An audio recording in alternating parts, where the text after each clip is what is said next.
Bonjour à tous, j'espère que vous allez bien. Bonjour à toi si tu viens de rejoindre la chaîne. Alors j'espère que vous allez bien, moi ça va très bien. Alors sur cette réaction on va parler de plusieurs sujets. Le premier sujet sera sur BFM TV qui porte des accusations hallucinantes à Aymeric Caron. Pourquoi les amis? Et reproche à Aymeric Caron de trop parler de Gaza. Sur la deuxième réaction on va parler de Sonia Mabrouk qui attaque cerise sur le gâteau, la France insoumise. Et sur la troisième réaction on va parler de Karim Zeribi qui va mettre en PLS le plateau de BFM TV en expliquant que le match France-Israël n'aurait pas dû être. Sur la quatrième réaction, on va parler des couples qui font le choix de ne pas avoir d'enfants en France. La France connaît une baisse historique des naissances. Ça, c'est un sujet qui me porte à cœur, les amis, et c'est pour ça qu'on va le faire. Et sur la cinquième réaction, on va parler de l'avocat de Mourad Matik, qui va parler de l'inéligibilité de Marine Le Pen. Les amis, avant de commencer cette petite réaction, un petit like, un petit commentaire, ça fait toujours plaisir. Merci à tous. Sur cette première vidéo les amis, sur BFM TV, les journalistes portant une accusation surréaliste, ils me reprochent de trop parler de Gaza, exprime Aymeric Caron. Selon eux, ce ne serait pas adapté à mon rôle de député. Pourtant c'est précisément parce que je suis député français que je défends les valeurs humanistes qui incarnent. Les amis, on regarde la vidéo et on fait une petite réaction.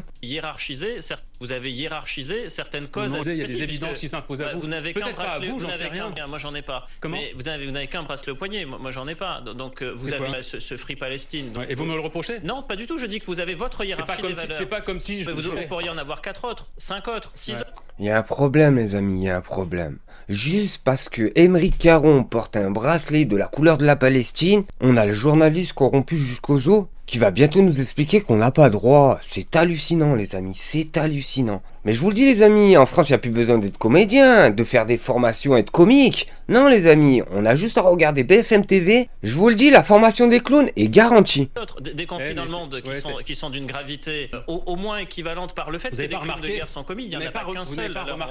Vous n'avez pas remarqué un truc, c'est que dans l'histoire de l'humanité, dans l'histoire, il y a des gens qui ont porté des combats. Il y a des féministes qui sont connus. Il y a des militants pour les qui ont vraiment porté ce combat. Et c'est comme ça. Il y a des gens qui décident de s'investir dans un combat plutôt qu'un autre. Ça ne veut pas dire qu'ils méprisent les autres. Mais vous êtes député de la République. Ça s'appelle. Oui, bien sûr.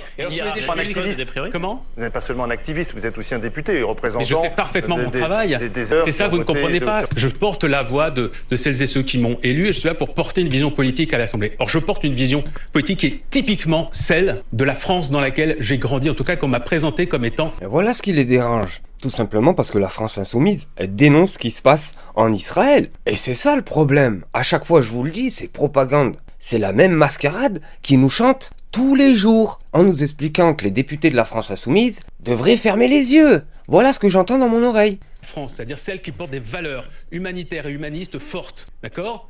Or, ce à quoi j'assiste, je termine, ce à quoi j'assiste depuis un an, dans le silence, dans l'inaction, dans le soutien à ce qui se passe à Gaza, à ces atrocités absolument inédites au XXe siècle, ne correspond pas du tout à la France dans laquelle j'ai grandi et aux valeurs républicaines, d'humanisme, d'humanité qui sont censées être celles de notre pays. Vous savez, ce pays qui s'enorgueillit de défendre mieux que tous les autres les droits humains. Et là, qu'est-ce qu'on fait? Qu'est-ce qu'on a fait depuis? Et il a bien raison, Aymeric Caron. Qu'est-ce qu'on a fait depuis le début? On le répète et on le répète. Même la communauté internationale a condamné ça. Et pourtant, on a encore ces journaleux qui lancent ces propagandes sur propagande. Au bout d'un moment, c'est quand ça va cesser? C'est quand que ça va cesser? Bref, les amis, sur cette vidéo, les amis, on a Sonia Mabrouk, la corrompue de service. Oui, celle-là. Qui va cracher sur la France insoumise en nous expliquant qu'il ramène la haine. Oui, la haine. Sur ce les amis, on regarde la vidéo et on fait une petite réaction. En fait, rappelez qu'il y a... Vous parlez des écolos quand vous parlez des progressistes et quand vous parlez des islamistes. Déjà, j'ai du mal à voir j'ai du mal à voir ce qui peut les rassembler. L'idéologie déconstructrice, c'est-à-dire la haine de la France. Hein. C'est très simple. Les écolos détestent la France.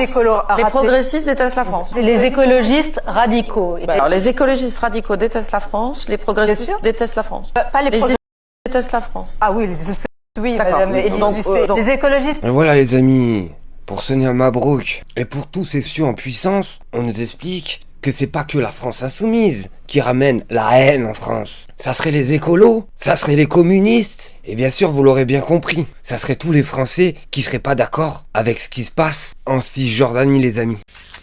Et là on a Karim Zeribi qui va mettre en PLS BFM TV en expliquant que le match n'a pas à avoir lieu. Mais ça va pas plaire au présentateur TV de BFM TV. Les amis, on regarde la vidéo et on fait une petite réaction. Je fais partie de ceux qui estimaient que ce match ne devait pas se tenir. Et je le dis très clairement, vu le contexte géopolitique et le comportement du gouvernement d'extrême droite messianique israélien de Netanyahou, avec un peuple qui est massacré, qui est le peuple palestinien, des bombes au Liban, le bafouement du droit international, des gendarmes français qui ont été mis à terre, humiliés sur territoire français à Jérusalem. Moi, je considère qu'il fallait envoyer un signal politique et qu'à un moment donné, on se fait respecter aussi comme ça. Quand le droit international est bafoué, quand vous demandez l'arrêt, on a 80% de civils qui sont morts en Palestine sur les bombes du gouvernement d'extrême droite messianique. Je veux dire, des milliers de et vous pensez qu'on a la tête à un match de foot? Vous pensez que c'est moral ce qu'on est en train d'accepter sur notre sol? Moi, je trouve que c'est scandaleux. Vincent. Et je le dis très clairement, c'est scandaleux. On aurait dû à un moment donné dire que ce match, dans le contexte géopolitique, ne pouvait pas se tenir. Et il a bien raison, parce que quelle image on renvoie dans l'international, les amis. Avant, on venait nous chercher pour faire les gendarmes du monde. Parce qu'on savait que l'image de la France était blanc. Dans le sens où, vu qu'on avait une indépendance, une certaine indépendance de notre pays, et ben dans l'international, la France était bien aimée. Là, je vous le dis, c'est fini. C'est fini. Et après ce match, les pays internationaux, surtout les pays qui ont condamné ce géno, vont penser quoi de la France? Surtout les amis, c'est une honte. Mais c'est une honte. Je le rappelle, pas plus de 16 000 spectateurs. Pas plus de 16 000 spectateurs. Alors que normalement, il y en a 70 000. Et encore, sur les 16 000, je vous le dis, il y en a 10 000 qui ont été payés pour venir. Et là, les amis, sur BFM TV, on nous explique que des couples ont fait le choix de ne pas avoir d'enfants en France. La France connaît une baisse historique des naissances. C'est extraordinaire, les amis. La vie en France est devenue de plus en plus compliquée, que les personnes renoncent à faire des enfants. C'est hallucinant. Les amis, on regarde la vidéo et on fait une petite réaction. 30 ans, Sonia attend son premier enfant avec impatience. En janvier, elle mettra au monde une petite fille. Déjà prête pour ce grand événement, elle comprend que l'idée ne séduise pas tout le monde. La vie est dure. C'est vrai que financièrement, ça a un coût. Au niveau des congés de naissance aussi qui sont très réduits. Le contexte de la vie actuelle fait que, effectivement, on réfléchit aussi à l'avenir de nos enfants. Car contrairement à Sonia, des couples font le choix de ne pas avoir d'enfants. Aujourd'hui, cet hôpital n'a enregistré aucune naissance. Et pour la première fois, cette baisse de la natalité touche les femmes de tous les âges qui font leurs enfants de plus en plus tard. On est passé en 50 ans, pratiquement, de l'âge de 26 ans, de 25 ans, 26 ans, à 31, 32 ans, l'âge de la première naissance, en moyenne. Une situation inédite qui confirme toutefois une tendance. Depuis plus de 10 ans, le nombre de naissances recule chaque année en France. Sur ces 40 dernières années, on a eu bien sûr des fois des baisses des naissances importantes, notamment en 83 et 93 dans un contexte économique un peu morose, mais pas d'une telle ampleur. Les spécialistes mettent en avant plusieurs éléments d'explication, les phénomènes géopolitiques, économiques ou climatiques, mais pas seulement. L'offre en matière de services d'accueil de la petite enfance pour permettre aux parents de concilier vie professionnelle et vie familiale est bien moindre que ce qui avait été souhaité. Sur les premiers mois de 2024, la baisse se confirme, mais dans une moindre mesure cette fois, à hauteur de 3%.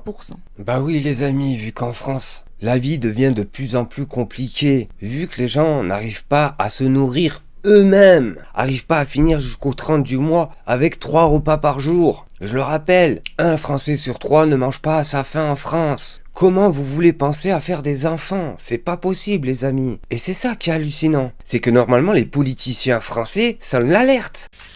Et là les amis, écoutez bien, il y a l'avocat Mourad Barti qui va parler sur l'inéligibilité de Marine Le Pen. Les amis, on regarde la vidéo et on fait une petite réaction. Pas du tout, il n'y a aucun procès politique. Vous savez, tous les jours, il y a deux choses. Il y a l'exécution provisoire et l'inéligibilité. Oui. L'inéligibilité, elle est pensée par le législateur pour mettre fin à une infraction. Vous savez, quand depuis 2016, pour notamment les soupçons de détournement de public, voilà. Elle est automatique, sauf à ce que le tribunal s'en explique par motivation spéciale. D'ailleurs, exactement. Donc, on est en train de pointer les juges en disant qu'ils sont responsables de la situation dans laquelle se trouve Marine Le Pen. En réalité, les seuls qui pourront déroger à la règle et à la loi qui est prévue par le législateur, ce sont les juges qui l'extirperont de cette situation. La réalité, ce qu'on voit tous les jours, cher François, dans les tribunaux, c'est une décision absolument normale en droit. Vous savez, quand un chauffeur de taxi commet une infraction, une violence sur un individu qu'il transporterait, il est interdit de transport, il est interdit d'exercer son métier. Eh bien, il est interdit d'aller aux abords des écoles, des centres aérés. Quand un médecin fraude la CPM, il est interdit d'exercer sa profession. Et quand un homme politique, je vais juste finir, et quand un homme politique en corrélation avec l'infraction qu'il a commise, commet une infraction de détournement de fonds publics, dans l'esprit du législateur, on dit que on ne peut pas continuer à faire confiance à cette personne et lui donner une responsabilité qui est lourde. C'est la gestion des deniers publics, c'est la gestion des deniers du citoyen, de vous, de moi, tous les citoyens qui cotisent. Et c'est là, les amis, on voit le 2 poids de mesure qu'on voit sur BFM TV et sur toutes ces émissions qui ont été achetées. C'est qu'on nous explique, à nous Français, nous moutons, que normal, calmez-vous. Faudrait surtout pas arrêter la politique de Marine Le Pen et ses 27 mercenaires alors qu'ils ont volé plus de 7 millions d'euros, les amis. 7 millions d'euros. Vous, derrière ça, vous allez au marché, vous allez voler une chaussure, je vous le dis tout de suite, vous irez en prison. Et ce qui est normal, vous n'avez pas à vous servir sur l'argent qui ne vous appartient pas. Et eux, c'est normal. Se servir dans les caisses publiques, se servir chez les Français, dans les poches des Français, on doit considérer ça normal sur BFM TV. Et heureusement qu'on a des avocats comme ça, et heureusement qu'on a des députés comme la France Insoumise qui en parlent, parce que je vous le dis tout de suite. Sinon la France, ça serait cuit depuis longtemps. Sur ce les amis, merci de m'avoir suivi. Au prochain épisode. Merci à tous.